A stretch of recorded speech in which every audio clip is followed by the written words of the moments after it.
Je m'appelle Sarah Werth, je viens juste d'être diplômée de la faculté de Gembloux-Agrobiotech, donc bio-ingénieure en gestion des forêts et des espaces naturels. En première bac, dès la première bac à Gembloux, on a des cours d'anglais, et puis progressivement jusqu'en master, on a des cours d'anglais et des cours hybrides. Donc ça nous permet en tant qu'étudiant d'avoir vraiment une base théorique, mais il faut absolument, selon moi, en parallèle de ça, continuer à suivre des activités extrascolaires. Donc personnellement, j'ai fait partie de l'IFSA. L'IFSA, c'est l'Association internationale des étudiants forestiers. Et grâce à cette association, j'ai pu aller une semaine au Portugal pour rencontrer d'autres jeunes. Et donc là, j'étais la représentante des étudiants gembloutois avec une autre étudiante. Et puis c'était aussi l'opportunité d'aller à la FAO pour la première fois. Donc ça, j'ai eu un premier contact avec un environnement international qui m'a finalement très plu, beaucoup plu, et ça m'a donné l'idée et l'envie de poursuivre cette expérience pour un stage et un TFE.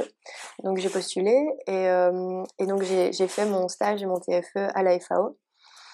Donc où là, l'anglais était évidemment indispensable. Tout était en anglais, ou la grosse majorité.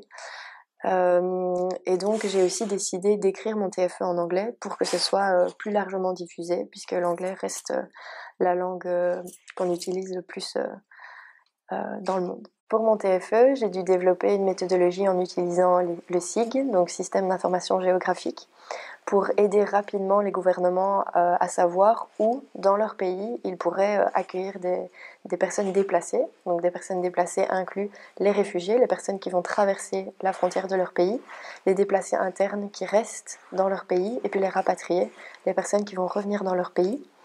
Et j'ai surtout travaillé donc sur le Niger, mais le but étant que l'outil que j'ai mis en place soit flexible pour qu'il soit non seulement utilisé pour le Niger, mais pour d'autres pays en voie de développement.